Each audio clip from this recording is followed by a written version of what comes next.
Good morning बच्चों। आज की प्रैक्टिकल क्लास प्रारंभ की जाए।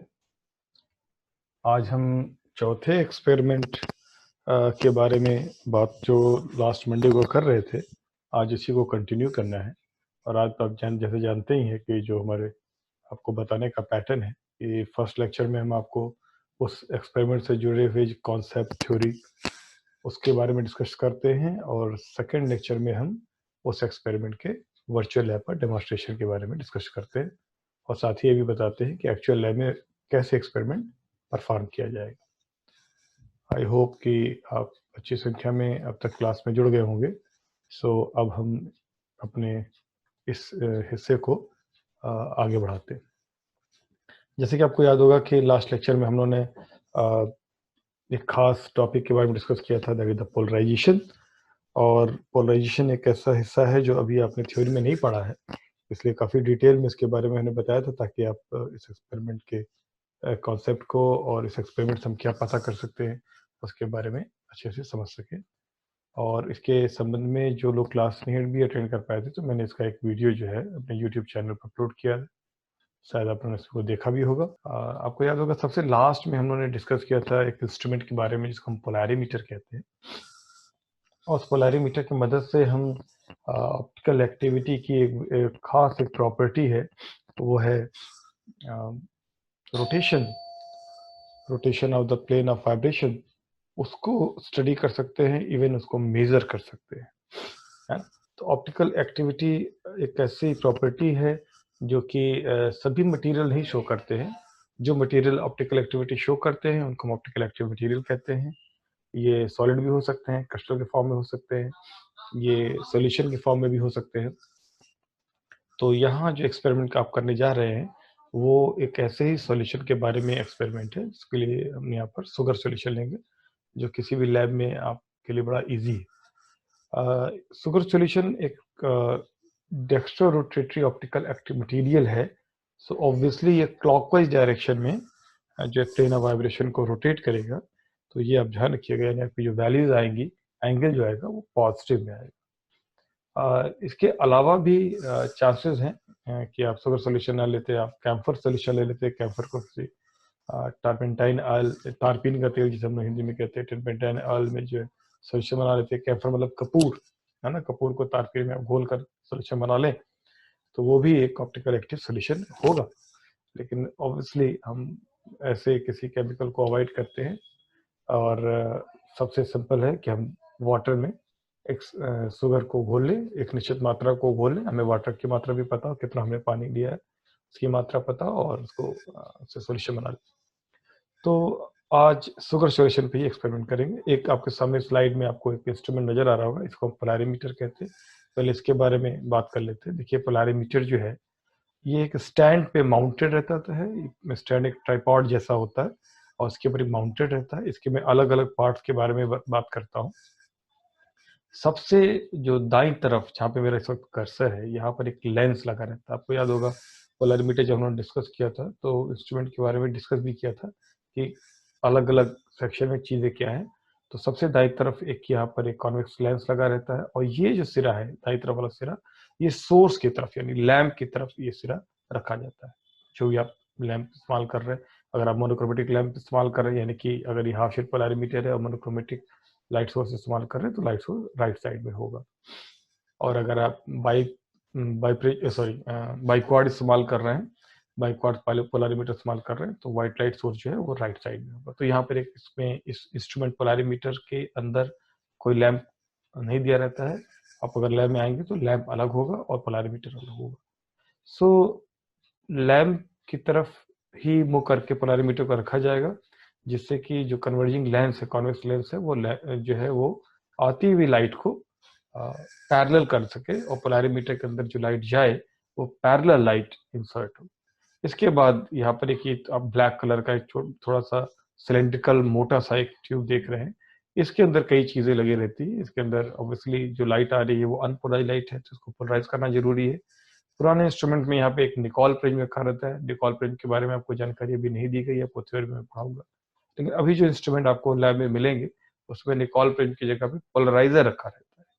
पोलराइजर जो है एक शीट जैसी होती है, सर्कुलर प्लेट की शीट होती है और वो भी अनपोलराइज्ड लाइट को पोलराइज्ड कर सकता है। उसका जो काम करने का तरीका निकोल प्रिंस के काम करने के तरीके से थोड़ा अलग होता है, लेकिन उसका अल्टीमेट रिजल्ट यही रहता है कि वो अनपोलराइज्ड लाइट को पोलराइज्ड लाइट में कन्वर्ट करता है। उसके बाद एक और प्लेट लगी रहती है। ये जो प्लेट होती है इसके बाद जो पोलराइजर के बाद लगी रहती है, इसी के आधार पर इस पोलरिमीटर को कभी हम हाफ शेड पोलरिमीटर कहते हैं या हम बाइक्वार्ड पोलरिमीटर कहते हैं। ये जो प्लेट लगी होती है इसका नाम है, अगर ये हाफ शेड पोलरिमीटर है तो यहाँ पर लॉरेंट हाफ शेड प्लेट लगी होगी, जिसके बारे में लास्ट लेक्चर में हमने डिस्कस किया था। जो लोग उस क्लास में ना मौजूद थे वो यूट्यूब चैनल पर जाकर वो वीडियो देख सकते हैं। बाइक्वार्ड पोलरिमीटर में इस जगह पर एक बाइक्वार्ड की प्लेट लगी रहती है और उसका जो एक्सिस होता है, मतलब कि दोनों जो सर्कुलर, आपको पता ही है कि बाइक्वार्ड हो या हाफ शेड प्लेट हो, वो दो सेमी सर्कुलर प्लेट से मिलकर बना होता है। जैसे मान लीजिए मैं एक हाफ शेड प्लेट की बात करूं तो उसका एक हिस्सा जो है वो क्वार्ट्ज का बना होगा और एक हिस्सा ग्लास का बना होगा, दोनों की मोटाई समान होगी और इनके जो जोड़ने वाले जो कॉर्ड्स है, यानी इसका जो डायमीटर जिसके अलोंग ये दोनों प्लेट्स, दोनों सेमी सर्कुलर प्लेट्स जुड़ी जाती है, वो वर्टिकल डायरेक्शन में रखी जाती है, सेट की जाती है।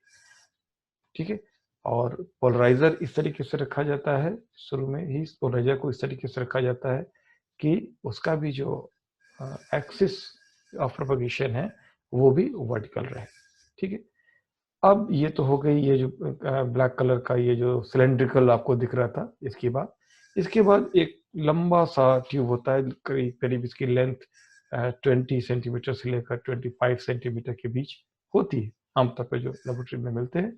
और इसके ऊपर एक कैनोपी लगी होती है, मतलब एक ढक्कन जैसा लगा रहता है जिसको आप एक नॉब की मदद से खोल या बंद कर सकते हैं। ये वो स्टील का नॉब आपको दिख रहा होगा जिसको रोटेट करके क्लॉकवाइज एंटी क्लॉकवाइज रोटेट करके खोल सकते हैं, क्लॉकवाइज रोटेट करके दोबारा क्लोज कर सकते हैं। इसके अंदर एक पोलरिमीटर ट्यूब रखने की जगह होती है, यानी ये हॉलो ट्यूब होती है और इसी के अंदर पोलरिमीटर ट्यूब रखा जाता है। पोलरिमीटर ट्यूब कैसा होता है, ये नीचे देखिए आप देख रहे होंगे, ये पोलरिमीटर ट्यूब रखा हुआ है, बीच में एक बबल सेल्स है, थोड़ा सा फूला हुआ है और दोनों तरफ स्टील के नट्स लगे हैं और ये स्टील के नट्स के अगले सिरे और जो सिरे हैं, दोनों तरफ की बात हो रही है, जो अगले सिरे हैं वो ग्लास का विंडो होता है। तो इससे क्या होगा कि जब ये आप पोलरिमीटर ट्यूब को आप रखेंगे, इस हॉलो सिलेंडर के अंदर आप रखेंगे, तो जो लाइट है, जो पोलराइजर और हाफ शेड प्लेट या बाइक्वार्ड जो भी लगा है से होकर लाइट जो गुजर रही है वो इस पोलरिमीटर ट्यूब से होकर भी गुजरेगी। क्यों? क्योंकि सोचिए कि पोलरिमीटर ट्यूब के अंदर रखा हुआ है और इसका ये जो स्टील का ये जो नट जैसा लगा हुआ है जिसे आप टाइट करते हैं दोनों तरफ, वो स्टील के नट का जो विंडो है वो ग्लास का है, तो उस ग्लास के थ्रू लाइट इंटर करेगी, ग्लास ट्यूब के अंदर से होते हुए, गुजरते हुए दूसरे विंडो से निकलकर बाहर आ जाएगी। तो ये पोलरिमीटर ट्यूब इस तरीके से डिजाइन किया जाता है जिससे कि इसके अंदर लाइट एक तरफ से इंटर करके दूसरी तरफ से इमर्जेंट में बाहर निकल सके।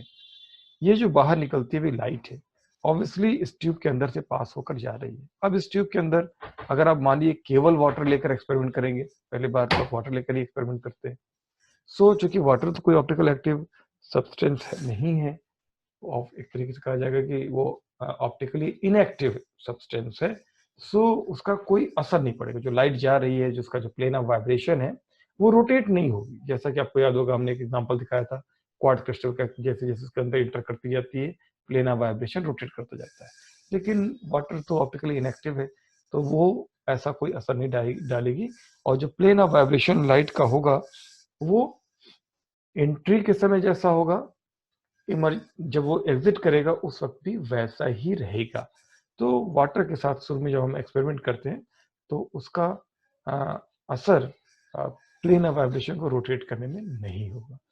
ओके, उसके बाद जब ये लाइट यहाँ से बाहर निकली, अब मुझे इसको ऑब्जर्व करना है, इसको देखना है, तो इसके ठीक बाद एक यहाँ पर फिर से एक पतला सा एक सिलेंड्रिकल ट्यूब होता है, हॉलो ट्यूब होता है जिसके अंदर एक और पोलराइजर रखा रहता है। ठीक है, पोलराइड रखा रहता है।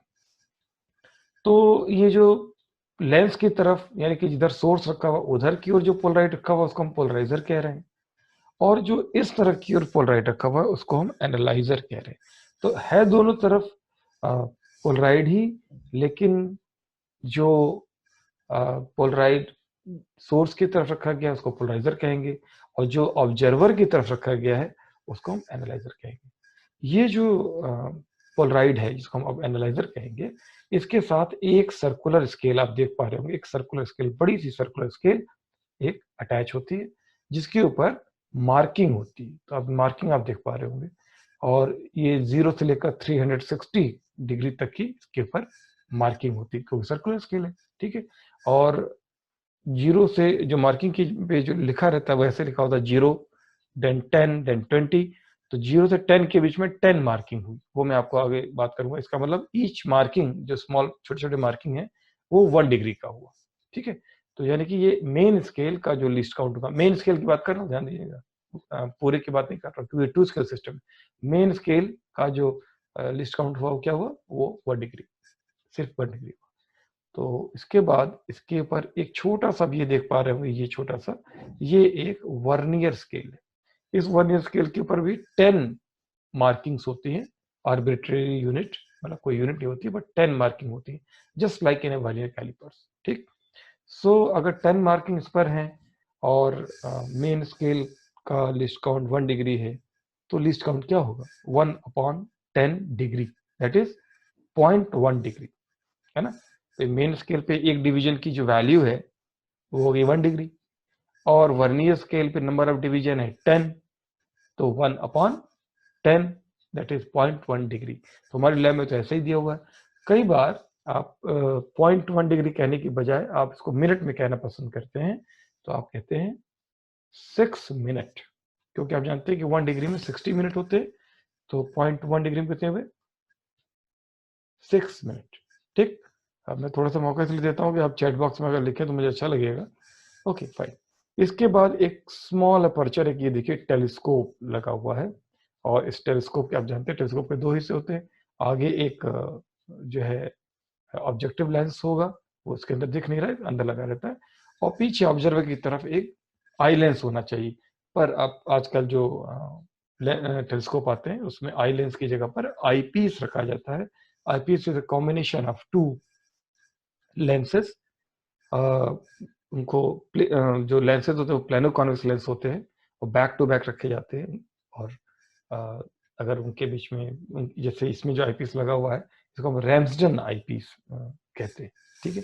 खैर वो टेलीस्कोप के बारे में कभी हम दोबारा चर्चा कर लेंगे कि टेलीस्कोप की बनावट कैसी होती है। फिलहाल एक साधारण टेलीस्कोप जो आपने 9th में पढ़ा होगा, आप जानते हैं कि एक तो ऑब्जेक्टिव की तरफ लेंस होगा, इसमें भी है, और एक ऑब्जर्वर की तरफ लेंस होगा, इसे आई लेंस कहते हैं, पर आई लेंस की जगह पे यहाँ पे आई पीस है। अगर कोई पूछे कि इस आई पीस का नाम क्या है तो ये रैम्सडन आई पीस है। इसके अलावा भी होते हैं, जैसे एक हाइगन्स आईपीएस भी होता है, लेकिन वो यहाँ पे इस्तेमाल नहीं होता, रैम्सडन आईपीएस इस्तेमाल होता है। ओके आगे बढ़ते हैं। ओके तो ये जो वर्नियर स्केल है ये मेन स्केल के ऊपर सर्कुलरली रोटेट किया जा सकता है। उसको रोटेट करने के लिए देखिए यहाँ पर एक ये लीवर, एक देखना आप, ये लीवर जैसा दिया हुआ है जिसको पकड़ के आप रोटेट कर सकते हैं, ठीक है। और इसको कोरस रोटेशन और फाइन रोटेशन के लिए स्क्रूज दिए रहते हैं, एक ये हो गया और एक ही साइड में बाई तरफ आप देख रहे होंगे, ठीक है। तो अगर आप स्क्रू को टाइट कर देंगे, एक ये जो स्क्रू दिया हुआ इसको टाइट कर देंगे, लेफ्ट वाले को अगर आप टाइट कर देंगे तो राइट साइड वाले को अगर मूवमेंट करेंगे तो वर्नियर का जो मूवमेंट होगा वो बहुत धीमे धीमे होगा। तो जब हम बहुत फाइन बिल्कुल एग्जैक्ट रीडिंग लेना चाहते हैं तो इस स्क्रू की मदद से फाइन एडजस्टमेंट करते हैं। अदरवाइज अगर हमें ज्यादा रोटेट करना है, मतलब सीधे में 10 डिग्री 20 डिग्री रोटेट करना है, तो हम ये जो लंबा सा स्क्रू दिया हुआ इसको पकड़कर इसको घुमाते, जिसकी वजह से ये जो वर्नियर स्केल है ये सर्कुलर स्केल के ऊपर घूमता है। तो जब ये घूमता है तो होता क्या है, एक्चुअली होता क्या, जो अंदर जो होता है वो नजर नहीं आता। वो जो पोलराइड लगा हुआ है जिसको हम एनालाइजर कह रहे हैं वो भी साथ में घूमता है। तो ये जो एनालाइजर है कितनी डिग्री घूमा यही तो मेजर करना है। तो इसको नापने के लिए ये सारा अरेंजमेंट है मेन स्केल और ये वर्नियर स्केल का अरेंजमेंट इसीलिए दिया गया है, ठीक है। सो आई होप ये बात आपको अब तक समझ में आई होगी। ये जो स्टैंड है इसके एक आप स्क्रू देख रहे हैं, स्क्रू का काम ये होता है कि हम चाहे तो पकड़ कर ये जो पूरा पोलैरिमीटर का ऊपर का हिस्सा है जो हॉरिजॉन्टल एक्सिस पे है इसको ऊपर या नीचे कर सकते हैं, यानी कि जो लैंप है जिससे लाइट आ रही है उसके लेवल पे ला कर और फिर इसको दोबारा कस देंगे तो इसके लेवल पर रुक जाएगा। तो ये इसका पर्पज है। So this was all about. और ये पोलैरिमीटर ट्यूब आप समझ गए आप। अब इस पोलैरिमीटर ट्यूब को हम 2 बार इस्तेमाल करते हैं। पहली बार वाटर के साथ जो कि ऑप्टिकली इनएक्टिव सब्सटेंस है, उसके बाद शुगर सॉल्यूशन के साथ जो कि ऑप्टिकली एक्टिव सब्सटेंस है। ठीक है। सो अब स्टार्ट करते हैं। तो इंस्ट्रूमेंट का परिचय हो गया, इंस्ट्रूमेंट कैसा होता है। अब हम बात करेंगे इसके आगे इंस्ट्रूमेंट से कैसे हम रीडिंग लेते हैं। एक चीज ध्यान रखिएगा, जो प्लेन ऑफ वाइब्रेशन होगा, ठीक है, अगर आप सोचिए कि आपके पास लाइट आपकी तरफ आ रही और आप उसका प्लेन ऑफ वाइब्रेशन लेना चाहते हैं, सो वो एक दूसरे के 180 डिग्री अपार्ट 2 रीडिंग्स मिलेंगी। ये बात कैसे कही जा रही है, मैं एक फिगर जो मैंने पहले दिखाई थी, मुझे लगता है कि उसको एक बार फिर से मैं आपको दिखाऊं तो आपको ये बात थोड़ी सी समझ में अच्छे से आएगी। थोड़ा मुझे पीछे जाने दीजिए।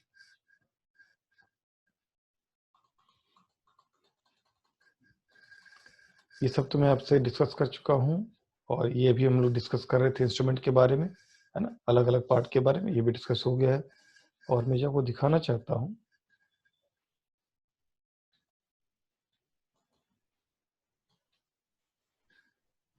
यस, ये मैं दिखाना चाहता था।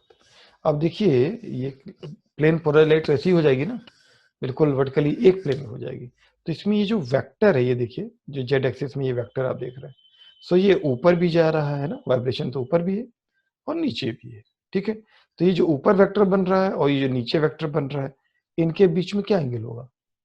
180, क्योंकि एक दूसरे के जस्ट अपोजिट डायरेक्शन में बन रहे हैं, 180।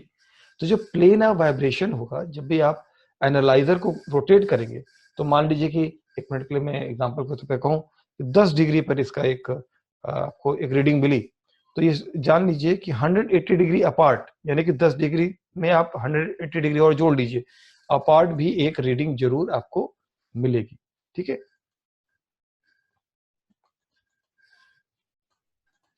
अब वापस अपने जहां हम लोग डिस्कस कर रहे थे वहां पर आ जाए। ओके। सो ये मान लीजिए सर्कुलर स्केल है, ठीक है, और वही एग्जांपल यहाँ पे दिखाया गया है कि मान लीजिए कि एक रीडिंग आपको मिली 110 डिग्री पर आपको मिली। ठीक है। सो एक रीडिंग और आपको मिलेगी, और वो आप चाहे तो आगे बढ़ाकर आप ले, यानी 110 प्लस 180 कर लें, 290 पर मिलेगी अगर आप क्लॉकवाइज ही बढ़ते हैं, या अगर आप पीछे जाते हैं तो पीछे की ओर से -70 डिग्री घुमाएंगे तो भी आपको रीडिंग मिलेगी। लेकिन आप जानते हैं कि स्केल पे कोई मार्किंग जो है -70 जैसी तो दी नहीं रहती है, वो आपको 0, 90, 180, 270 और जहाँ 0 है वहीं पे 360 इस तरीके की मार्किंग होगी। सो आपको अगर एक पहली रीडिंग 110 पे मिली है, तो ये हमेशा ध्यान रखिएगा कि एक रीडिंग आपको और मिलेगी 180 डिग्री अपार्ट, यानी कि 290 पे भी मिलेगी। या मान लीजिए कि आपको एक रीडिंग मान लीजिए कि 50 डिग्री में मिली है, तो 50 में आप 180 को जोड़ दीजिए तो कितना हो जाएगा? 230। तो 230 पर आपको एक रीडिंग और मिलेगी। ठीक है। सो हमेशा पेयर में रीडिंग आपको मिलेगी। अब रीडिंग को रीड कैसे करते हैं वही हम लोग अभी डिस्कस कर रहे थे। एक चीज ध्यान रखिएगा, अगर आज एक सेशन में ये हमारा डिस्कशन खत्म नहीं होता है, तो after a break of 5 minute second session हम करेंगे, लेकिन आज इस एक्सपेरिमेंट के बारे में डिस्कशन फिनिश करेंगे। लिस्ट काउंट के बारे में अभी हम लोगों ने डिस्कस किया ही था कि 0.1 होगा या 6 होगा। एक आपको मैं आपको यहाँ पर फिगर दिखा रहा हूँ, फटाफट देखकर मुझे इसकी एक रीडिंग बताइए। और इसमें लिखा हुआ है, रीडिंग में लिखी हुई है, क्या आप पढ़ पा रहे हैं कि ये जो रीडिंग इस वक्त आ रही है, जो लिखा हुआ है कि marking meet at the 8th division on the bottom vernier scale giving a reading of 1.8 degree. कैसे ये 1.8 आया, जरा ये समझिए।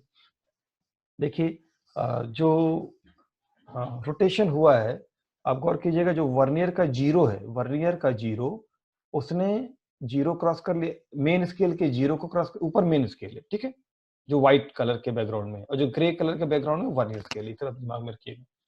सो ये जो वर्नियर का जीरो है, वो देखिए 0 1 1 को क्रॉस कर गया है, और 2 को क्रॉस नहीं किया है, 2 को आगे नहीं बढ़ा। ये हमेशा जब भी कोई स्केल पढ़ा जाता है तो ध्यान रखिएगा। सो 1 को क्रॉस कर गया, 2 को क्रॉस नहीं किया है, तो इसका मतलब मेन स्केल रीडिंग क्या हो गई? 1 डिग्री। ठीक। अब हम देखते हैं कि वर्नियर का 0 से लेकर 10 तक कौन सा डिवीजन मेन के किसी भी डिवीजन के साथ कोइंसाइड कर रहा है। बड़ी अच्छी फिगर मिल गई थी मुझे। आप देखिए, ये कहीं भी आप इस्तेमाल करिएगा, चाहे स्पेक्ट्रोमीटर हो या कोई और अपरेटस हो, आपको इसी तरीके से रीडिंग लेनी चाहिए। ठीक है, आप देखिए क्या पहला मैच कर रहा नहीं, दूसरा भी नहीं, तीसरा भी नहीं, चौथा भी नहीं, पांचवा भी मैच नहीं कर रहा, काफी दूर है, छठा पास आ गया है पर मैच नहीं कर रहा, सातवां भी काफी पास आ गया पर मैच नहीं कर रहा है, आठवां बिल्कुल आमने सामने है, नवा देखिए फिर से मैच नहीं कर रहा। इसका मतलब कौन सा मैच कर रहा है? आठवां एकदम आमने सामने है। अगर आठवां आमने सामने है तो इसका मतलब है कि 8th डिवीजन। अब इसको क्या करेंगे, 8 तो लिखते नहीं, क्या करते हैं, इसको लीस्ट काउंट से मल्टीप्लाई करते हैं। लीस्ट काउंट कितना है? 0.1 डिग्री। तो 0.1 से 8 को मल्टीप्लाई करेंगे तो क्या आ जाएगा? 0.8। मेन स्केल कितना है? 1। तो 1 प्लस 0.8 कितना हो जाएगा? 1.8 डिग्री। ठीक। सो आई होप यहाँ तक आपको बात समझ आई होगी रीडिंग हम कैसे पढ़ते हैं स्केल में। यहाँ पर वो स्केल भी दिखाया गया होगा कि देखिए मेन स्केल है और इसके ऊपर ये 1/8 इस तरीके से मार्किंग है, इसी को इलार्ज करके यहाँ दिखाया गया है। आई होप ये बात को समझ आई होगी रीडिंग एक्चुअल लैब में आप लेंगे कैसे और लेंगे कब, कब रीडिंग लेंगे आपको दिख तो रहा है। तो आपको याद होगा मैंने जब हाफ शेप पढ़ाया था तो आपको बताया था कि इसका आधा हिस्सा क्वार्ट्ज का होता है, आधा हिस्सा ग्लास का होता है। ठीक है, क्वार्ट जो है वो आप जानते हैं कि वो एक ऑप्टिकल एक्टिव मटेरियल भी है और साथ ही साथ वो एक ऐसा मटेरियल है जो कि अनपोलराइज लाइट को पोलराइज में कन्वर्ट कर देता है। उसकी थिकनेस इस तरह से है कि वो λ/2 का पार्ट डिफरेंस क्रिएट कर देता है बिटवीन ई रे एंड ओ रे। अब ई रे एंड ओ रे मैंने नहीं पढ़ा इसलिए इसके डिटेल्स में भी नहीं जा रहा। ठीक, जब आप देखेंगे अपने टेलीस्कोप की मदद से आईपीस के थ्रू जब आप देखेंगे तो ऐसा संभव है कि या तो आपको पहला वाला ये जो सर्कल दिख रहा है ऐसा दिखेगा या ये तीसरा वाला सर्कल दिखेगा ऐसा दिखेगा, यानी हाफ ब्राइट और हाफ डार्क। तो हो सकता है कि लेफ्ट डार्क हो, पहला वाली फिगर दिखिएगा, लेफ्ट डार्क हो और राइट वाला जो है ब्राइट हो, या ये हो सकता है कि लेफ्ट ब्राइट हो और राइट वाला डार्क हो। तो रीडिंग लेते कब है, रीडिंग कब लेंगे? जैसे हमने अभी कहा यहाँ पे कि आप अभी यहाँ पे लास्ट फिगर में देखा आपने 1.8 पर आप रीडिंग लेने लगे, तो कैसे 1.8 पे क्या दिखेंगे आपको टेलीस्कोप के थ्रू कि आप रीडिंग लेने लगे? एक्चुअली क्या होता है कि जब आप रोटेट करते हैं, धीमे धीमे अगर रोटेट करेंगे तो आपको एक पोजीशन मिलेगी जहां पर फिगर 1/2 में कन्वर्ट हो 1/3 में कन्वर्ट हो रही होगी। 1/3 में कन्वर्ट हो रही का मतलब क्या होता है कि लेफ्ट से डार्क राइट की तरफ चला जाए और राइट से ब्राइट लेफ्ट की तरफ चला जाए, यानी कि 1/3 में कन्वर्ट हो रही होगी। तो आप जानते हैं 1/3 में जब कन्वर्ट हो रही होती है, कोई चीज ट्रांजिट हो रही होती है, तो बीच में एक ऐसी पोजीशन आएगी, ऐसा आपको लगेगा कि दोनों हिस्सों की जो ब्राइटनेस है वो लगभग बराबर हो गई, बल्कि बराबर ही करना पड़ता है, बिल्कुल फाइन एडजस्टमेंट करके एकदम बराबर करना पड़ता है, यानी 2। तो रीडिंग आपको कब लेनी है? 1 के टाइम पे कि 3 के टाइम पे? नहीं, ना 1 ना 3। जब 2 होगा यानी कि दोनों हिस्से में एक जैसी इंटेंसिटी हो जाएगी, क्योंकि पहले वाले में क्या कमी है? पहले वाले में आप जानते हैं बाईं तरफ इंटेंसिटी 0 है, दाईं तरफ इंटेंसिटी 100% है। तीसरे में क्या कमी है? Left 100% intensity, right 0% intensity. नहीं, ऐसा नहीं कह रहे, हम क्या कह रहे हैं कि नहीं, रीडिंग हमें तब लेनी है जब दोनों हिस्सों में, दोनों सेमी सर्कल्स में इंटेंसिटी 100% तो नहीं होगी, 50% या 60% के आसपास होगी, इक्वल हो जाए, इक्वल हो जाए। तो आपको थोड़ा सा ग्रेइश येलो जैसा दिखेगा, या येलो मैंने नहीं दिखाया क्योंकि आप सोडियम लैंप इस्तेमाल करेंगे तो येलो ब्राइट का मतलब तो येलो हो जाएगा ना। सो यहाँ पे ग्रेइश येलो जैसा आपको यहाँ पर ना शेड जैसा थोड़ा डल सा येलो, लेकिन दोनों में एक बराबर आपको दिखाई पड़ेगा। तो आपको रीडिंग तभी लेनी है जब ये सेकेंड वाला सर्कल आपको दिखे। और ये कब दिखता है? जब फर्स्ट थर्ड में ट्रांजिट हो रहा होता है। जब आप जरा सा आगे बढ़ गए तो थर्ड हो गया, पीछे हो गए तो फर्स्ट हो गया। उल्टा भी हो सकता है कि आपको थर्ड दिख रहा हो और जरा सा आगे बढ़ गए फर्स्ट हो गया, थोड़ा सा पीछे किया फिर से थर्ड हो गया। तो 2-3 बार ट्रायल एरर करके, और जरा मतलब बहुत जरा मतलब 0.1 डिग्री या 0.2 डिग्री के आसपास भी अगर आप एंगल आपने चेंज किया तो 3 से 1, 1 से 3 में कन्वर्ट होने के चांसेस रहते हैं। उसी में आपको बिल्कुल फाइन एडजस्टमेंट करके ये 2 वाली पोजीशन आपको प्राप्त करनी होगी हाफ शेप में, ये देखना होगा। ठीक, सो अभी एक्सपेरिमेंट करेंगे जब वर्चुअल लैब तो आपको दिखेगा भी। आगे बढ़े। सो एक्सपेरिमेंट कैसे करते हैं, अब मैं जरा सा पढ़ देता हूँ। लास्ट लेक्चर में इसको नहीं पढ़ा था क्योंकि तब मैंने डेमोन्स्ट्रेशन ही बताया था। क्या करेंगे, पहले tube is filled with the pure water and analyser is turn to obtain the condition of equal brightness of the two halves. जैसा कि मैंने अभी बताया, पहले पानी के साथ इसको कर लेंगे। उसके बाद then the sugar solution of known concentration. Known concentration यानी जैसे मान लिया आपने 100 ml वाटर लिया, 5 ग्राम उसमें शुगर आपने घोल दिया, तो नोन कंसंट्रेशन हो गया ना, 5 ग्राम इन 100 ml। ठीक, सो ये नोन हो गया। तो आप 5 ग्राम कैसे करेंगे, तो वो आपको वहां पर फिजिकल बैलेंस मिलेगा जिसकी मदद से आप 5 ग्राम वे कर लेते हैं। The sugar solution of known concentration is now filled in the tube. Tube कौन सा, वही आपको पोलैरिटी ट्यूब जो बताया था। And the process is repeated to obtain the second reading. तो फर्स्ट रीडिंग तो वाटर के साथ आ गई, किसकी कब रीडिंग लेनी, इक्वल ब्राइटनेस अभी मैंने आपको दिखाया। अब ये सेकंड रीडिंग आपने ले ली किसके साथ, शुगर सॉल्यूशन के साथ।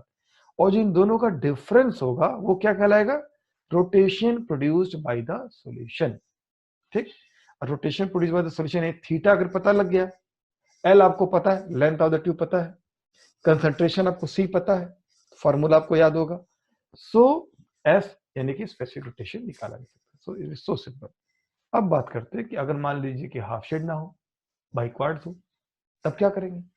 तो भी मामला थोड़ा सा कलर्ड हो जाता है। पहले तो आपको एक ब्लैक एंड व्हाइट फिल्म जैसा मैं दिखा रहा था, अब थोड़ा कलर्ड हो जाता है, लेकिन करने का तरीका वही होगा कि जब आप बाइक्वार्ड के अंदर झांकेंगे और सोर्स हमारा क्या है, व्हाइट लाइट है ना। हाफ शेड में तो आपको पता है, मैंने बता चुका हूं, मोनोक्रोमेटिक सोर्स जैसे कि सोडियम लैंप होगा। तो यहाँ तो व्हाइट लाइट है, व्हाइट लाइट में क्या करेंगे, तो अगर जब आप देखेंगे तो या तो आपको ये पहला वाला जो है सर्कल दिखेगा या तीसरा वाला दिखेगा। जैसे ही आपने झांका तो शायद आपको पहला वाला दिखेगा या तीसरा वाला दिखेगा। ठीक, पहले वाले में क्या दिखेगा आपको, ऐसा दिखेगा कि आधा जो है लाइट ब्लू है और आधा जो है लाइट रेड, पिंकिश रेड होता है एक्चुअली थोड़ा, है ना। और हाफ क्यों होता है ये मैं आपको मैंने बताया भी था, और आप वीडियो में भी देख सकते हैं। और अगर फिर भी नहीं क्लियर हो थ्योरी, तो जब मैं आपको पढ़ाऊंगा तब आपको और मैं क्लियर करूंगा। Okay, so half bluish half reddish. 3 में देखिए उसमें भी वैसा ही, लेकिन इंटरचेंज है ना। अगर ब्लू जो है लेफ्ट में था तो राइट में आ गया 3 में, और अगर फर्स्ट में जो पिंकिश रेडिश अगर राइट में था तो थर्ड वाला जो सर्कल दिख रहा है उसमें लेफ्ट में आ गया। ठीक, तो यहाँ भी वही बात है, यहाँ भी जो पोजीशन है बड़ी सेंसिटिव होती है। ठीक, एक ऐसी पोजीशन आएगी जब 1/3 में कन्वर्ज हो रहा होगा, 1 जो है थर्ड जैसा होने की कोशिश कर रहा होगा, यानी कि ब्लू जो है लेफ्ट से राइट शिफ्ट हो रहा होगा और रेड जो है वो राइट से लेफ्ट की ओर शिफ्ट हो रहा होगा। ठीक, लेकिन इसी के बीच में थोड़ा सा फाइन एडजस्टमेंट। कई बार तो आपको लगेगा ये तो हो गया, एकाएक हो गया, ऐसा था पहला जैसा तो तीसरा हो गया, लेकिन आप 2-3 बार जब ट्राई करेंगे तो आपको फाइन एडजस्टमेंट होगा। अगर तो आपको दोनों सर्कल्स में, दोनों सेमी सर्कल्स में एक जैसी ब्राइटनेस के साथ एक जैसा कलर नजर आएगा। वहां तो ब्राइटनेस की बात करें, एक जैसा कलर नजर आएगा। और वो कलर कैसा होगा पता नहीं, मैं उतना अच्छा कलर मैं यहाँ पे बना पाया हूँ कि नहीं, लेकिन मैं आपको आइडिया देता हूँ, ग्रेइश ब्लू जैसा कलर होगा, ग्रेइश ब्लू। और उसको एक नाम भी देते हैं, कहते हैं टिंट ऑफ पैसेज। ठीक है, तो greyish blue, blue exactly blue नहीं होगा, थोड़ा सा ग्रे सोचिए कि इसमें मिला हो, ऐसा ब्लू होगा, इसको ग्रेइश ब्लूइश कहते हैं। ठीक है, ऐसा, लेकिन दोनों में एक जैसा, ऐसा नहीं कि एक तरफ पिंक हो एक तरफ ब्लू, ऐसा नहीं। जब ये पोजीशन मिलेगी तब हम रीडिंग लेंगे तब। ठीक है, तो ऑब्वियसली ये तो आप जान ही गए, पहले ही बता चुका हूं कि ऐसा एक बार नहीं होगा रोटेशन के दौरान, ऐसा 2 बार होगा। एक बार जहां रीडिंग मिलेगी उसके बाद 180 डिग्री अपार्ट फिर आपको रीडिंग मिलेगी। और ये हो सकता है कि आपको पहले फर्स्ट वाला मिल दिख जाए और फिर अब जब घुमाए थर्ड दिखे, या उल्टा भी हो सकता है कि पहले थर्ड दिख जाए और फिर घुमाए तो फर्स्ट दिखे, और इसी इन दोनों के बीच में वो ग्रेइश ब्लू दिखेगा, टिंट ऑफ पैसेज, जिसकी आपको रीडिंग लेनी। यहाँ कैसे करेंगे, यहाँ भी बिल्कुल एक्जैक्टली सेम, सिवाय इसके कि इक्वल ब्राइटनेस की जगह क्या देखना है आपको, टिंट ऑफ पैसेज। तो ट्यूब इज फिल्ड में पढ़ देता हूँ, tube is filled with pure water and analyser is turn to obtain the condition of tint of passage. ये पहली रीडिंग हो गई। Then second reading, the sugar solution of known concentration is now filled in the tube and the process is repeated to obtain the second reading of the analyser. अब क्या करें, दोनों का difference ले लें। The difference in the two reading is the rotation produced by the solution. अब theta आ गया, तो हमें क्या थीटा आ ही गया, हमने ऑब्जर्व कर लिया, एल पता ही है, लेंथ नाप ही चुके हैं, और कंसंट्रेशन हमने खुद ही बनाया सुगर सॉल्यूशन, तो हमें पता ही है सी क्या है, सी पता है, एल पता है, थीटा हमने नोट कर लिया, तो हम स्पेसिफिक रोटेशन पता कर सकते हैं। ओके, सो अब हम बात करते हैं पोलारीमीटर के वर्चुअल लैब की। जो पोलारीमीटर मैं आपको वर्चुअल लैब में दिखाने जा रहा हूँ वो कुछ ऐसा होगा, क्योंकि मैं बता ही चुका हूँ कि जो वर्चुअल लैब हम इस्तेमाल कर रहे हैं वो केमिस्ट्री लैब का वर्चुअल लैब है एक्चुअली। सो इंस्ट्रूमेंट देखने में ऐसा होगा, लेकिन वर्किंग में कोई फर्क नहीं होगा। ठीक है, so now come to the presentation. तो यहाँ पर अब ओवर होता है। अब मैं आपको शेयर चेंज कर रहा हूँ, मैं आपको ले जा रहा हूँ वर्चुअल लैब। वर्चुअल लैब पे ले जाने से पहले मैं अपना आपको मैनुअल जो कि मेरे वेबसाइट पे मौजूद है उसको मैं दिखाना चाहता हूँ। फॉर्मूला आपको याद ही होगा, S equal to theta by L C. यहाँ पर जो लेंथ है वो डेसीमीटर में ली गई है, ठीक है, एल इन डेसीमीटर। यानी अगर 20 सेंटीमीटर की अगर मान ली ट्यूब हो तो क्या कहेंगे, टू डेसीमीटर। ठीक, अगर आप डेसीमीटर की जगह सेंटीमीटर लेते हैं तो यहाँ 10 से मल्टीप्लाई कर दिएगा, 10 थीटा बाई एल सी हो जाएगा। ठीक, और उसको आगे भी एलोबरेट किया गया, theta V by L M. तुम्हारी 20 सेंटीमीटर की लेंथ है पोलैरिमीटर ट्यूब की, तो एल हो गया 20। मानिए 5 ग्राम आपने 100 ml में वाटर में आपने घोला है, तो एम हो गया 5 ग्राम एंड वी हो गया 100 ml। ठीक, इस तरह से। तो ये प्रोसीजर यहाँ भी पूरा मेंशन है जो मैंने आपको पढ़ाया। इंस्ट्रूमेंट के बारे में आपको बता ही चुका हूँ। यहाँ पे निकोल प्रिंट बनाया गया है, ये ओल्ड फिगर्स हैं। करते कैसे हैं, शुगर सोल्यूशन पहले आप बनाएंगे, जैसे केमिस्ट्री लैब में कुछ आप सोल्यूशन बनाते हैं, आप वे करते हैं। 5 ग्राम आपने मान लीजिए कि शुगर को वे किया, 100 ml किसी मेजरिंग फ्लास्क में लिया आपने, उसके अंदर आपने इसको घोल दिया, डाल दिया, इसको स्टायर किया ताकि अच्छी तरह से घुल जाए और ट्रांसपेरेंट लिक्विड हमको मिल जाए। शुगर सोल्यूशन बहुत ज्यादा भी नहीं कि 20 ग्राम आपने घोल दें तो बिल्कुल ऐसा हो जाए कि उसके अंदर से लाइट ही ना पास हो पाए, ऐसा नहीं करते। 5 ग्राम से 10 ग्राम से ज्यादा नहीं शुगर लेते हैं 100 ml ऑफ द वाटर में। ठीक, सो शुगर का वे ले लिया, वाटर ले लिया और उसको घोलकर स्टायर करके सोल्यूशन बना लिया। और उस सोल्यूशन को जब जरूरत थी, पहले तो वाटर के साथ एक्सपेरिमेंट करेंगे और जब सेकंड रीडिंग लेनी होगी तो वाटर निकालकर उसकी जगह पर शुगर सोल्यूशन भरते हैं। और उसके बाद एक विंडो खोलकर, आप जानते हो स्क्रू से टाइट स्क्रू है, स्क्रू खोला, एक विंडो खुल गई, उधर से आपने भर दिया पूरा ऊपर तक और फिर इसको टाइट कर दिया। और टाइट कर दिया तो पोलैरिमीटर ट्यूब के अंदर वो शुगर सोल्यूशन आ गया। ठीक है, एक काम और भी करते हैं, कई बार उसके अंदर बबल रह जाता है, तो आपने देखा होगा, मैंने आपको भी दिखाई थी पोलैरिमीटर ट्यूब के अंदर एक बीच में थोड़ा सा फूला हुआ था, बल्ज था, है ना, उसको बबल उसको भी बोलते हैं। तो उस बबल को उस बबल के अंदर कर देते हैं ताकि लाइट के रास्ते में वो बबल ना आए। ठीक, फिर आप निकालिए लीस्ट काउंट, जिसका निकालने का तरीका मैंने आपको बताया। ठीक, और आपको रीडिंग कैसे लेनी, विद वाटर पहले लेनी है, analyser reading first position. First position मैंने आपको बताया ना कि 2 बार आपको रीडिंग मिलेगी। फर्स्ट पोजीशन के लिए आपने रीडिंग लिया, इसको देखिए इस तरह से लिखते हैं क्लॉकवाइज एंटी क्लॉकवाइज। जब एक्चुअल लैब में करेंगे तो आप करेंगे, मतलब कई बार क्या होता है ना कि जब आप ले जाते हैं तो थोड़ा आगे बढ़ जाता है, आप क्लॉकवाइज घुमा कर लाए तो आगे बढ़ गया, तो आप पीछे करके लाए, वापस लाए तो फिर आगे बढ़ गया। तो इसलिए 2 बार रीडिंग लेते हैं, क्लॉकवाइज ला के रीडिंग एक बार लेते हैं और एंटी क्लॉकवाइज ला के भी रीडिंग लेते हैं। क्लॉकवाइज एंटी क्लॉकवाइज का मतलब है कि हमने रोटेशन किस तरफ से प्रारंभ करके किस तरफ लेके गए। अगर हम बाएं से दाएं ले गए तो क्लॉकवाइज, और दाएं से बाएं ले गए तो एंटी क्लॉकवाइज, इसलिए 2 बार रीडिंग लेते हैं। और ऑब्वियसली ये दोनों रीडिंग ऑलमोस्ट सेम होगी, क्लॉकवाइज भी और एंटी क्लॉकवाइज। इन दोनों का मीन ले लेंगे तो एक रीडिंग आ जाएगी, ये क्या कहलाएगी, analyser reading for first position. ठीक, ऐसे ही सेकंड पोजीशन की रीडिंग लेंगे। फर्स्ट पोजीशन और सेकंड पोजीशन में क्या अंतर होता है, 180 डिग्री का, बता ही चुका हूँ, 180 डिग्री का अंतर रहेगा लगभग, मतलब नॉट एग्जैक्ट। तो 180 डिग्री का मतलब कुछ एक आध पॉइंट में कुछ 0.1 या 0.2 का अंदर डिफरेंस है तो वो बहुत मैटर नहीं करता। ठीक है, तो ये 2 रीडिंग ले लिया हमने, और इनका जो ये जो रीडिंग लिया इसको हमने 3 बार रिपीट किया और उसका मीन लिया, तो मीन आ गया ए और इसका मीन आ गया बी। यही काम हमने शुगर सॉल्यूशन के साथ फिर किया, ऑफ नॉन कंसंट्रेशन, कंसंट्रेशन यहाँ मेंशन कर दिया, सेम वैसे ही किया है ना।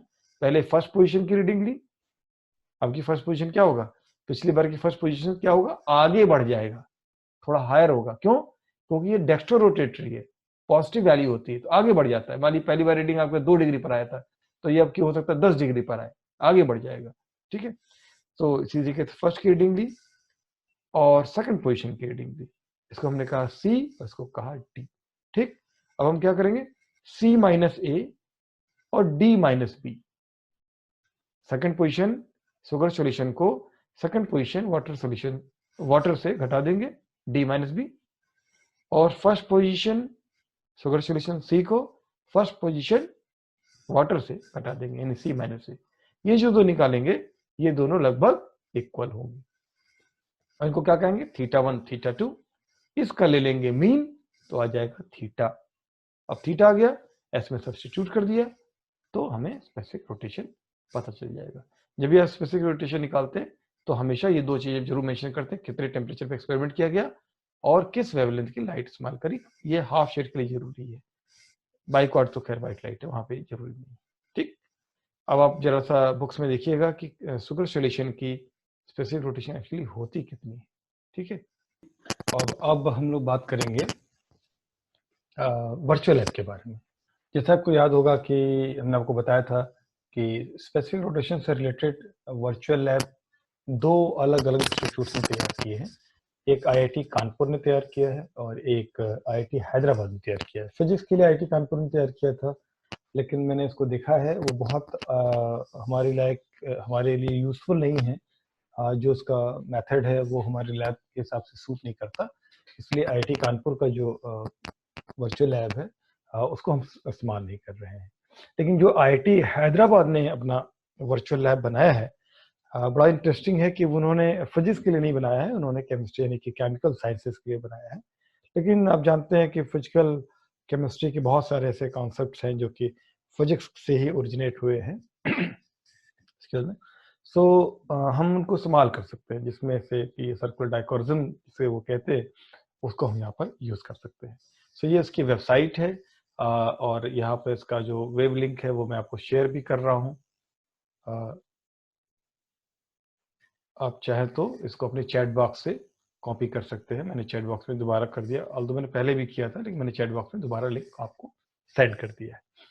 सो अब काम ये बचा है, बाकी सारे डिस्कशन थ्योरी कॉन्सेप्ट कैसे लैब में करेंगे, सारा डिस्कशन के बाद ये बचा है कि हम वर्चुअल लैब में इस एक्सपेरिमेंट को करके कैसे अपने आप को अक्वेंटेंस करेंगे इस एक्सपेरिमेंट के साथ, ताकि जब भी कभी भी हमको रियल लैब में एक्सपेरिमेंट करना पड़े तो हमारे लिए काफ़ी आसानी। ठीक है, सो वर्चुअल लैब में जो एक्सपेरिमेंट है वो इस एड्रेस पे है। उसको आप इस लाइन को अगर आप क्लिक करें, यहाँ लिखा है click here to start the experiment, जैसे आप करेंगे तो एक नया टैब खुल जाएगा CDS का, और आपको दिखाई पड़ेगा ये दो बटन दिखाई पड़ेंगे, एक है know your polarimeter and proceed to experiment. So ये दोनों स्टेप आपको जरूर करना चाहिए। सबसे पहले बात करते हैं नो योर पोलैरिमीटर के बारे में। सो आप देख पा रहे होंगे जो हमने सबसे लास्ट में आपको लेक्चर में आपको पोलैरिमीटर दिखाया था, वैसा ही कुछ यहाँ पे पोलैरिमीटर आपको दिख रहा होगा। ठीक है, इस पोलैरिमीटर को अगर थोड़ा बड़ा देखना चाहते हैं तो इस पोलैरिमीटर के ऊपर ही आप क्लिक करिए। देखिए सारे इंस्ट्रक्शन राइट साइड में लिख रहा है।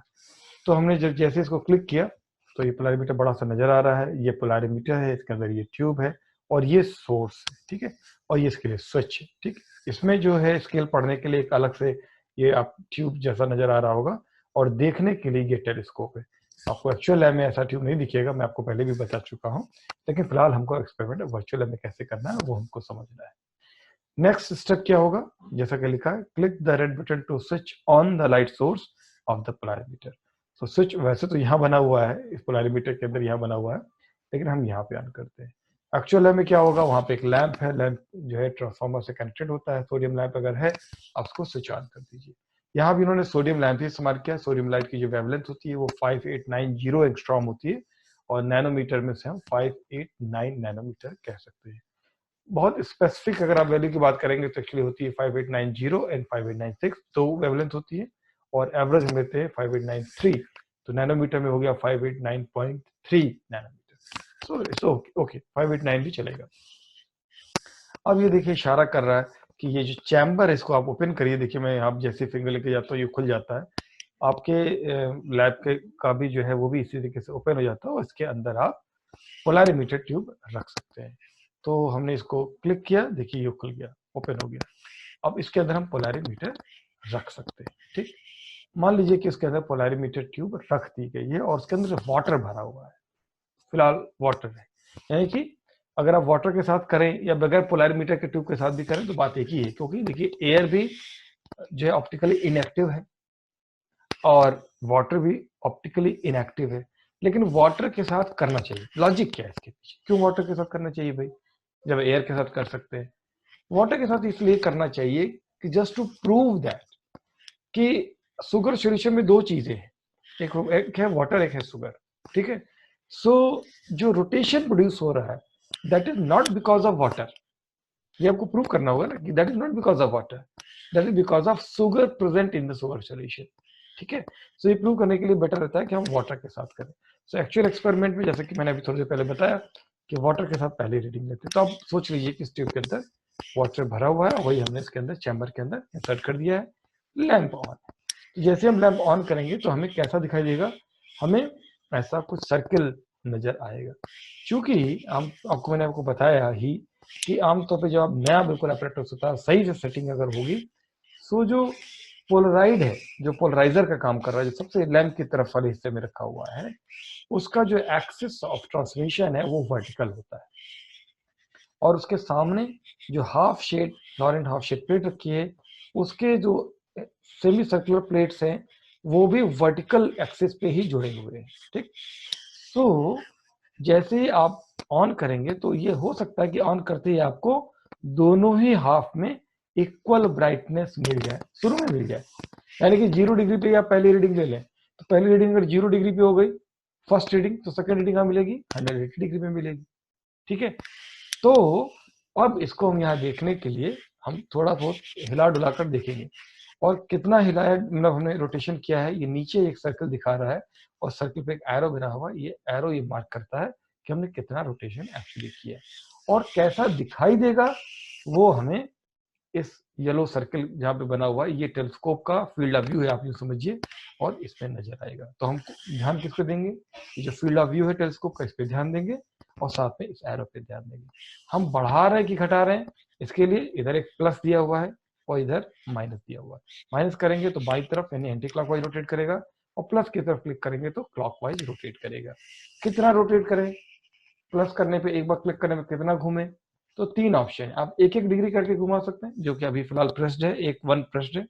आप चाहे तो 5 प्रेस कर देंगे, तो यहाँ पर अगर प्लस या माइनस करें तो 5-5 डिग्री घूमेगा। अगर आप 10 को प्रेस कर देंगे तो ये 10-10 डिग्री रोटेट करेगा, ठीक। तो जब आप बिल्कुल करीब आ जाए रीडिंग के, तो आप 10 से 1 पे आ जाए या 5 पे आ जाए, ताकि ज्यादा फाइन एडजस्टमेंट कर सके। तो अब हम फिलहाल दोनों के बीच का 5 को लेकर आपको दिखाने की कोशिश करेंगे। एक चीज और ध्यान दीजिएगा इसमें, ये वर्चुअल लैब बनाते समय एक मुझे लगता है कि या तो मिस्टेक हो गई है या उनका कोई दूसरा पर्पज होगा जिसमें मेंशन नहीं है। जैसा कि मैंने बताया था कि हाफ शेड में हाफ पार्ट डार्क नजर आता है और हाफ पार्ट येलो नजर आएगा, मतलब जो कलर की अगर बात करें तो हाफ पार्ट ब्लैक नजर आएगा और हाफ पार्ट जो है मतलब हाफ सेमी सर्कल वो येलो नजर आएगा। इसमें उन्होंने ऐसा नहीं किया है, उन्होंने व्हाइट और येलो ले लिया है, दो हाफ की, मतलब कि बजाय कि ब्लैक लेने के, ब्लैक और येलो लेने की, उन्होंने व्हाइट और येलो लिया है। तो इससे कोई बहुत कंफ्यूज होने की जरूरत नहीं, ठीक है, दो पार्ट है और हमको रीडिंग तब लेनी है दोनों के दोनों एक जैसे हो जाए, ठीक है। तो करके देखते हैं, इस एक्सपेरिमेंट को करके देखते हैं हम, ठीक है। इसमें दो ऑप्शन दिया हुआ, we have seen how polarimeter works, let us now do some actual experiment. We will measure the optical rotation of an unknown sugar solution, calculate its specific rotation and hence determine its identity, ठीक। So click to try out without login, ठीक है, इसको हमने click किया, ठीक है। सो अभी तो फिलहाल मैं आपको जो सारा कुछ बताऊंगा वो शुगर सॉल्यूशन के साथ बताऊंगा, लेकिन जैसे आप शुगर सॉल्यूशन के साथ करेंगे वैसे आप वाटर के साथ कर सकते हैं, ये तो आप समझिए रहे। ट्यूब के अंदर क्या भरा हुआ है दैट हार्डली मैटर, वो तो रीडिंग देगा, ठीक है।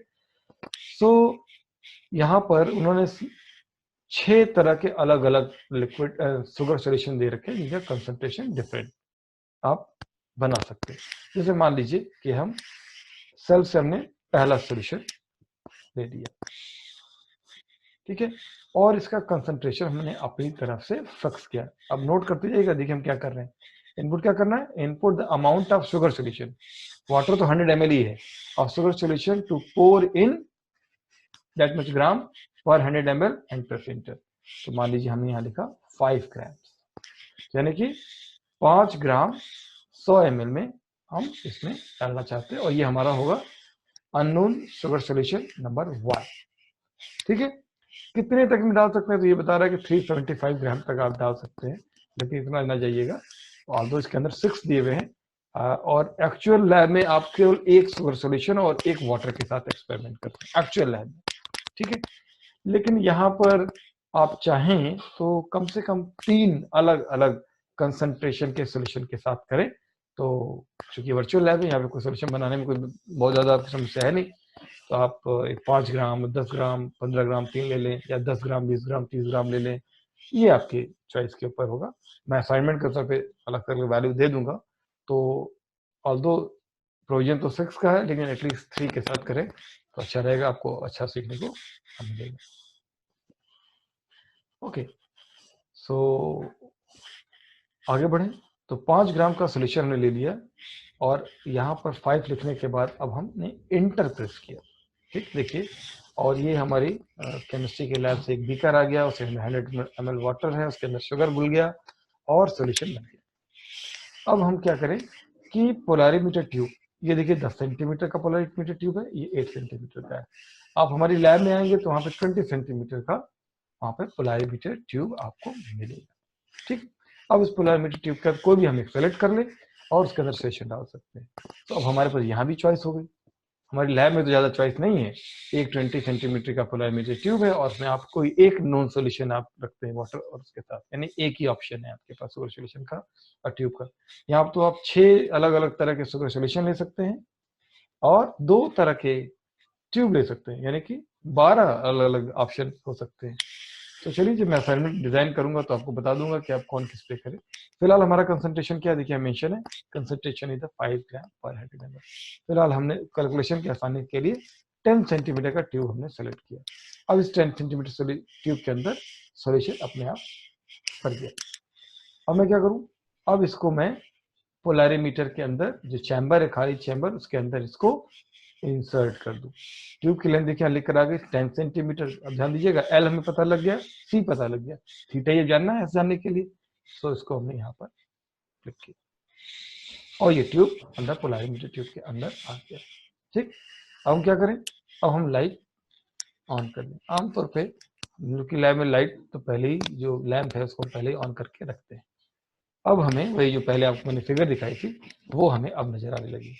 अब आप गौर करेंगे, आप देखिए, पहले जब मैंने दिखाया था तो जो येलो पोर्शन था, क्या मैं इसको बड़ा कर सकता हूँ,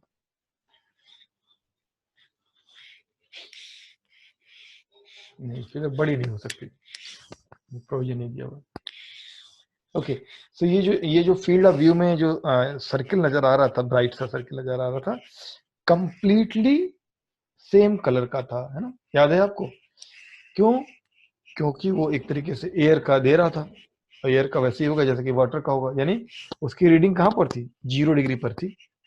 एक रीडिंग 0 पर थी और दूसरी 180 पर थी। अभी आपने 5 ग्राम पर 100 ml कंसंट्रेशन का लिक्विड इस्तेमाल किया। तो अब आप गौर से देखिए, स्क्रीन पे ध्यान से देखिएगा, राइट साइड लाइट येलो हो गया है, राइट साइड देखिए लाइट येलो हो गया है ना, और लेफ्ट साइड डार्क येलो हो गया, यानी इंटेंसिटी सेम नहीं है। एक्चुअली जब आप लैब में करेंगे तो क्या होगा, हाफ ब्राइट और हाफ डार्क होगा। यहाँ उन्होंने हाफ डार्क करने की बजाय येलो के 2 शेड्स ले लिए। ठीक है, सो फिलहाल यहाँ पे 1 प्रेस है। ठीक है, तो मैं थोड़ा थोड़ा ही अब एंगल इंक्रीज करना चाहूंगा, 1-1 डिग्री करके बढ़ाऊंगा। यहाँ पे फिर से गौर कीजिएगा, यहाँ पर एंगल जो है उसका लीस्ट काउंट है 1 डिग्री, यानी इस इंस्ट्रूमेंट का लीस्ट काउंट है 1 डिग्री। हमारी लैब में तो 0.1 डिग्री है, ज्यादा सेंसिटिव है, लेकिन यहाँ पर आप जो चेंज एंगल मेजर कर सकते हैं, आप 1 डिग्री 2 डिग्री 3 डिग्री ही मेजर कर सकते हैं, आप 1.2 या 1.8 ऐसा मेजर नहीं कर सकते। ठीक है, तो चूंकि मुझे पता है कि ये डेक्स्ट्रो रोटेटरी है तो मैं एंगल आगे ही बढ़ाऊंगा। ठीक है, ओके, तो मैं देखिए बढ़ा रहा हूँ, और आप फील्ड ऑफ व्यू में चेक करिए और देखिएगा, जब ये इक्वल हो जाए, दोनों तरफ की जो येलोनेस है वो इक्वल हो जाएगी, तब हम कहेंगे कि हम यहाँ पर रीडिंग ले सकते हैं। देखिए एंगल 1 डिग्री बढ़ाया हमने, ऊपर देखिए लिखकर आया, 2, अब देख रहे हैं आप डिफरेंस बढ़ रहा है, 3, 4, 5, 6, 7, 8, 9। आपके समझाने के लिए मैं थोड़ा थोड़ा कर रहा हूँ, अदरवाइज मैं 5-5 डिग्री भी बढ़ा सकता था। अब देखिए आधा व्हाइट हो गया और आधा येलो है। एक्चुअल लैब में ये जो व्हाइट वाला पोर्शन है वो ब्लैक होगा, बस इतना ही ध्यान रखिएगा, ठीक है। तो इस तरीके से 2 हिस्सों में एंगल चेंज करने पे बढ़ रहा है। अब देखिए व्हाइटनेस कम होती जा रही है। अब आप गौर करें, 12, 13, हम कहाँ पे रीडिंग लेंगे जबकि दोनों इक्वल हो जाएं।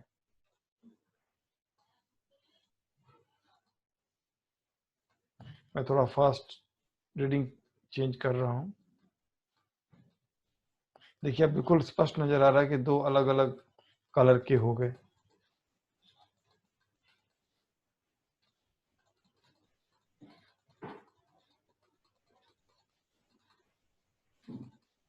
नीचे का एरो भी देखिए ये रोटेट कर रहा है।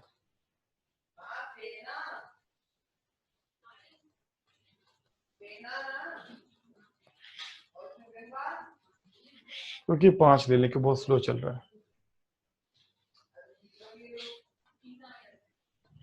ओके ओके ओके, अब ये क्लोज आ गए हम, अब काफी पास आ गए। तो 5 की जगह हमने 1 ले लिया, 5 की जगह 1 इंक्रीमेंट ले लिया, और इंक्रीमेंट ये लेफ्ट में जो है इनसे मैं सेलेक्ट कर रहा हूँ। जब हम काफी क्लोज आ गए, अब वैल्यू देखिए, अब ये क्लोज हो रहे हैं और दोनों की इंटेंसिटी लगभग इक्वल हो रही है, 172, और पास आ गए 174। अभी क्या इक्वल हो गया? नहीं, अभी शायद नहीं हुआ, शायद अब हो गया, 175 पे हो गया। थोड़ा आगे बढ़ा के देख लेते हैं, चेंज हो जाएगा तो इसका मतलब 175 ही है, हल्का सा अंतर है। अब हुआ मेरे ख्याल से 176 पर हुआ। हाँ देखिए 177 पे देखिए, ध्यान से देखिए, अंतर है। 176 177 पे अंतर है और 176 पर इक्वल है, 175 पे भी अंतर है।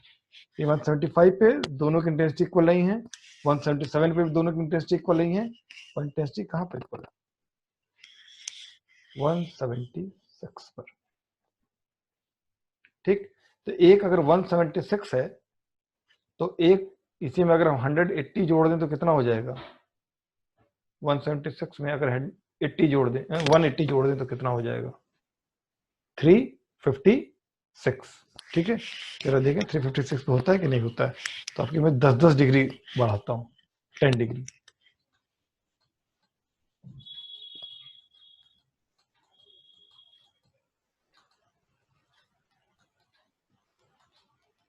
मैं थोड़ा स्लो कर दिया 346, इसके बाद करूंगा तो सीधे 356 आ जाएगा, ठीक है।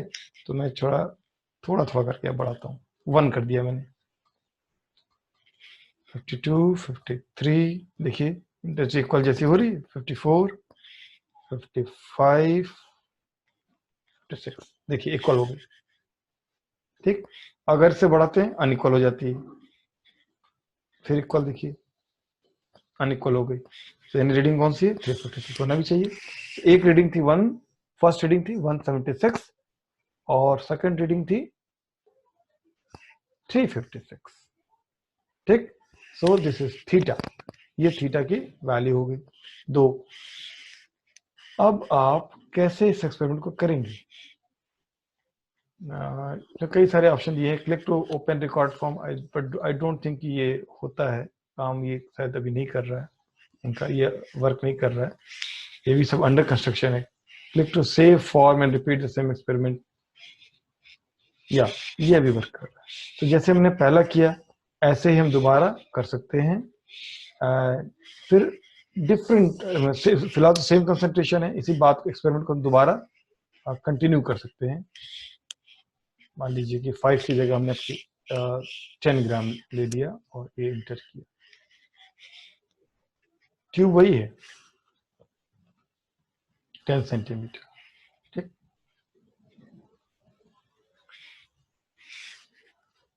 10 सेंटीमीटर। अब इसको कंटेनर में यूं रख दिया, बता ही चुका हूं मैं आपको। स्विच ऑन कर दिया,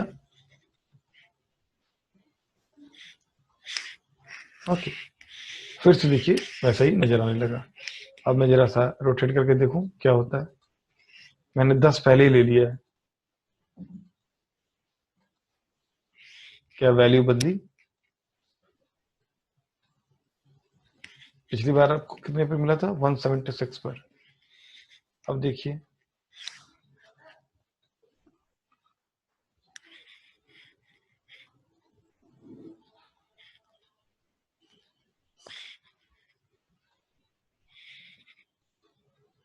ये आपकी 160 और 170 के बीच में मिल रही है। एक मिनट, मैं इंक्रीमेंट कम कर देता हूँ, 1 कर देता हूँ।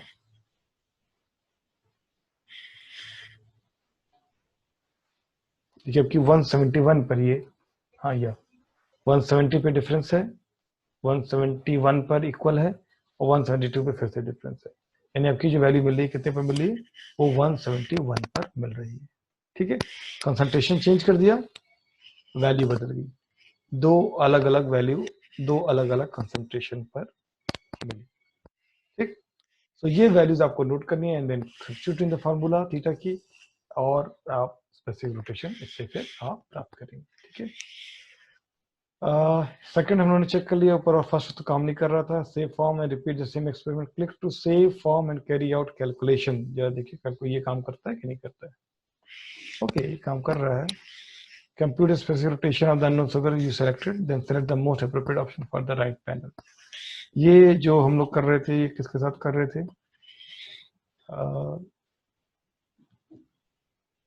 इसमें मेंशन नहीं है। शुगर सॉल्यूशन के लिए डेक्सट्रोज होना चाहिए, ग्लूकोज, लैक्टोज, ये सब की वैल्यूज इन्होंने यहाँ दे दी, स्टैंडर्ड वैल्यू यहाँ पर दी हुई है। सुक्रोज टेक्स, ये है सर सुक्रोज, इसी के करीब होता है 66.5, करेक्ट 66.5 ये वैल्यू आनी चाहिए। ये आपका एक्चुअल रिजल्ट है। So this was all about virtual lab. I hope आपको ये बात समझ में आई होगी। मैं दोबारा एक बार वर्चुअल लैब ओपन कर दे रहा हूँ। आप पोलैरिमीटर के बारे में पहले अच्छे से समझ लीजिए, then you proceed to the experiment. Experiment पे आप तब प्रोसीड करिए जब पहला हिस्सा आपको अच्छे से पता हो जाए। ठीक है, so that's all for today's demonstration. I hope आपको इस एक्सपेरिमेंट को करने में मजा आया होगा, देखने में भी मजा आया होगा। बट अगर आप मोबाइल में देख रहे होंगे तो वो field of view I don't know कि आपको इक्वल नजर आई कि नहीं नजर आई। बस एक चीज ध्यान रखिएगा कि यहाँ में और एक्चुअल लैब में दो तीन बातों का फर्क है। एक तो लिस्ट काउंट का फर्क है, यहाँ 1 डिग्री लिस्ट काउंट है, एक्चुअल लैब में 0.1 डिग्री होता है। दूसरा, यहाँ पर जो फील्ड ऑफ व्यू में नजर आ रहा है वो हाफ ब्राइट और हाफ डार्क की बजाय हाफ येलो और हाफ व्हाइट नजर आ रहा है। ठीक है, दो अलग अलग तरह के नजर आ रहे हैं। ठीक है, ideally it should be white की जगह पे अगर वो ब्लैक कलर इस्तेमाल करते तो ज्यादा बेटर नजर आता। तो आप व्हाइट को ब्लैक मानकर एक्सपेरिमेंट कर लीजिए, एक्सपेरिमेंट तो वैसे ही होगा। तीसरा, यहाँ पे आप कंसंट्रेशन चेंज कर सकते हैं, ट्यूब की लेंथ चेंज कर सकते हैं, और आप बार बार वैल्यूज को निकाल सकते हैं। तो वैसे ही आप करिएगा भी कि आप कंसंट्रेशन भी चेंज करके देखिएगा और ट्यूब भी बदल कर देखिएगा, तो आपको बेटर आपको अंडरस्टैंडिंग आपकी बनेगी इस एक्सपेरिमेंट के बारे में। सो अगर कोई मेरा डेमोन्स्ट्रेशन तो खैर यहीं पर अब एंड होता है, लेकिन अगर आपका कोई सवाल, कुछ क्वेश्चन अगर आपके दिमाग में आ रहा हो तो आप फटाफट पूछ लीजिए। ठीक है, इस एक्सपेरिमेंट से रिलेटेड। यस करेक्ट बेटा, इसमें शुगर सॉल्यूशन के लिए है। एक मिनट देख लेता हूँ। वाटर के साथ इस एक्सपेरिमेंट करने के लिए इसमें इन्होंने नहीं दिया हुआ है, क्योंकि वाटर के लिए उन्होंने पोजीशन, देखिए मैं आपको दिखाता हूँ। जो आपने सवाल पूछा मैं एक बार फिर से मैंने ओपनिंग कर रखा हूँ, तो मैं आपको दिखाता हूँ।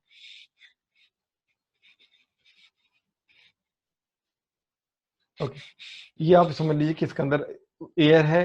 अभी तो फिलहाल एयर की जगह ट्यूब ही रखा हुआ है, ट्यूब ही नहीं रखा है, तो एक तरीके से एयर है। तो एयर के साथ जो रीडिंग आएगी वही वाटर के साथ आएगी। तो आप ये जो रीडिंग है अभी जो आप करेंगे, जैसे कि मैं आपको देखिए रोटेट कर रहा हूँ, तो देखिए कंसंट्रेशन चेंज 1 सेलेक्टेड है, मैं जरा 5 कर, तो थोड़ा ज्यादा चेंज है। अब देखिए एक बार, पहली बार तो इसी यहीं पे रोटेट करके देख लीजिएगा एयर के साथ, तो इसकी जो रीडिंग आ जाएगी वो एक तरीके से वाटर के साथ रीडिंग आप इसको कंसीडर कर लीजिए। देखिए 180 पर आ गई इक्वल, मैं बदल रहा हूँ 185 पे, देखिए डिफरेंस है, 175 पे भी डिफरेंस है। कायदे से आप 5 ना लीजिएगा, जब पास आ जाइएगा तो 1 लीजिएगा। 176 177 डिफरेंस लग रहा है अभी भी। अभी भी है, अब इक्वल हो गया, तो ये 180 हो गया, और एक 180 पे रीडिंग देगा और ये एक देगा ये 0 पे, जो मैंने बताया कि इसका जो ट्रांसमिशन एक्सिस है वो वर्टिकल है, इसीलिए एक 0 पे दे रहा है और एक 350 देखिए 0 पर, और एक 180 पे दे रहा है, इक्वल इंटेंसिटी हो जा रहा है।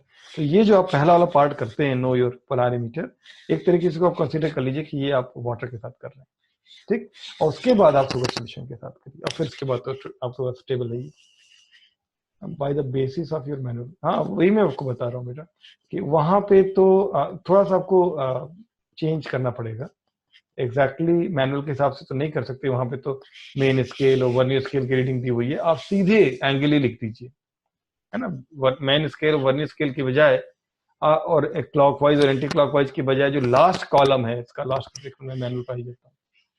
ये अच्छा क्वेश्चन मैंने पूछा कि मैनुअल में क्या फिर चेंज करना पड़ेगा। इसमें सिर्फ आप एक कॉलम ये वाला ले लीजिए, दिस कॉलम जिसको मैंने अभी हाईलाइट किया हुआ है, ये कॉलम ले लीजिए, तो बीच की इसका कोई मतलब नहीं रहेगा क्योंकि जिसमें दो स्केल सिस्टम नहीं है। इसी तरीके से सेकंड पोजीशन के लिए भी आप केवल ये वाला कॉलम ले लीजिए, ठीक है। मैं एक मिनट फिर से आपको दिखाने की कोशिश करूँ, ये सेकंड कॉलम ले लीजिए, तो ये जब आप नो ये पोलरिमीटर करते हैं इसमें 0 और 180 आया, तो 0 180 ही आएगा, तो एक बजाय 3 बार लेने का, तो वहां तो 3 बार लेने का कोई मतलब नहीं, सेम ही रीडिंग आने वाली है। तो एक बार यहाँ पे 0 आ गया, यानी कि ए की वैल्यू 0 आ गई और बी की वैल्यू 180 आ गई, करेक्ट। तो analyser first reading second reading से ही हो गया। उसके बाद ये जो सॉल्यूशन ऑफ कंसंट्रेशन, इसके लिए ये इसमें भी 3 लेने की अब मतलब नहीं रह गया, आप एक कंसंट्रेशन लीजिए, सी की रीडिंग ले लीजिए, ये वाला कॉलम सी की रीडिंग ले लीजिए, और डी की रीडिंग ले लीजिए, जैसे मैंने अभी दिखाया था, आपको याद होगा एक बार 176 आया था, एक बार 356 आया था, तो वो सी हो गया, डी हो गया। अगली बार कंसंट्रेशन बदल दीजिए और फिर ले लीजिए, थोड़ा सा टेबल से फर्क, इसी टेबल को थोड़ा सा मॉडिफाई कर देंगे तो मैं ये हो जाएगा। और अगर आपको ज्यादा दिक्कत होगी तो मैं एक टेबल आपको फ्लोट कर दूंगा गूगल क्लासरूम में। एंगल प्लस 100, हाँ, मतलब ideally it should be 180 degree apart. हमने आपको उसमें बताया भी कि 180 डिग्री अपार्ट ही होना चाहिए, लेकिन एक्चुअल में जाएंगे तो पॉइंट का डिफरेंस आ जाता है कई बार, 180 की जगह 179.8 का अंतर आ जाए या 180.4 का अंतर आ जाए, क्योंकि वहां बड़ा फाइन इंस्ट्रूमेंट है ना, 0.1 इसका डिस्काउंट है, ये हो सकता है। एंटी क्लॉकवाइज और क्लॉकवाइज का क्या सेंस है मैनुअल बेटा, ये अप्रोच का सेंस है। जैसे कि मान लीजिए कि रिजल्ट जो रोटेशन हुआ है वो मान लीजिए कि 6 डिग्री रोटेशन हुआ है एक मिनट के लिए, तो आप 0 से 6 की तरफ अगर अप्रोच कर रहे हैं और आप पहुंचे वहां पर, एक्चुअल देखिए यहाँ पर वर्चुअल लैब में करने में एक्चुअल लैब में करने में थोड़ा अंतर रहेगा। वहां जब अप्रोच करेंगे तो हो सकता है कि जहां पर एक्चुअल रीडिंग है से थोड़ा आप आगे बढ़ जाए, ये होता है, थोड़ा सा भी सही आगे बढ़ जाए। लेकिन आप 0 से 6 की तरफ जाएंगे तो ये अप्रोच कहलाएगी क्लॉकवाइज अप्रोच, ठीक। तो उसको उसको नलिफाई करने के लिए, उस गलती को नलिफाई करने का तरीका ये है कि आप ठीक है रीडिंग ले लिया आपने, आपका आ गया 6.2 आ गया एक मिनट के लिए, फिर आप क्या करते हैं कि 180 से 6 की तरफ जाते हैं, उल्टा एंटी क्लॉकवाइज जाते हैं, तो पहुंचेंगे तो रीडिंग तो 6 के पास ही मिलेगी, लेकिन अगर पिछली बार अगर 6 पॉइंट मान लीजिए 4 मिली थी, तो इस बार हो सकता है कि आपको 6.2 मिले, क्योंकि आपका अप्रोच एंटी क्लॉकवाइज है, थोड़ा पहले ही मिल जाए। तो एवरेजिंग जब करते हैं, मीन लेते हैं, तो 6.3 आती है, तो ये माना जाता है कि एक्चुअली होगा ये 6.3 पर ही, लेकिन चूंकि हमने क्लॉकवाइज अप्रोच किया था थोड़ा आगे बढ़ गए थे, और एंटी क्लॉकवाइज अप्रोच किया था थोड़ा इधर से थोड़ा घट गए थे, जब मीन लिया तो एक्चुअल वैल्यू आ गई, ये सेंस है। तो मैनुअल जो है आपके एक्चुअल लेबोरेटरी के लिए है और वहां के हिसाब से मैनुअल बनाया गया, ठीक है। यहाँ पर वो क्लॉकवाइज जरूरत नहीं पड़ेगी, नहीं यहाँ पे क्लॉकवाइज एंटी क्लॉकवाइज दोनों तरफ घुमा सकते बेटा, वो प्लस माइनस दोनों दिया हुआ है, लेकिन वो रीडिंग सेम ही आएगी, क्योंकि वर्चुअल लैब तो बेटा आप जानते हैं कंप्यूटर प्रोग्राम्ड है, तो वो तो गलत, फिर वो उसमें 1 डिग्री का ही डिफरेंस करना है, तो इतना भी गलती नहीं होती वहां पर। एक्चुअल लैब में तो 0.1 में चलता है, चेंज आता है, या 1 डिग्री का, तो यहाँ पे क्लॉकवाइज जाए एंटी क्लॉकवाइज जाए एक ही आएगा। अगर आप चाहें तो चूंकि दोनों तरफ प्लस और माइनस दो देखिए वहां दिया हुआ है, तो आप दोनों तरफ रोटेट कर सकते हैं, ठीक है, क्योंकि यहाँ पे प्रोविजन है, प्लस का भी है देखिए और माइनस का भी है, प्लस का मतलब क्लॉकवाइज और माइनस का मतलब एंटी क्लॉकवाइज, घुमा सकते हैं। देखिए मैं आपको घुमा के दिखाता हूँ, देखिए एंटी क्लॉकवाइज घूम रहा है और ये क्लॉकवाइज घूम रहा है, ठीक है, सिर्फ अप टू यू।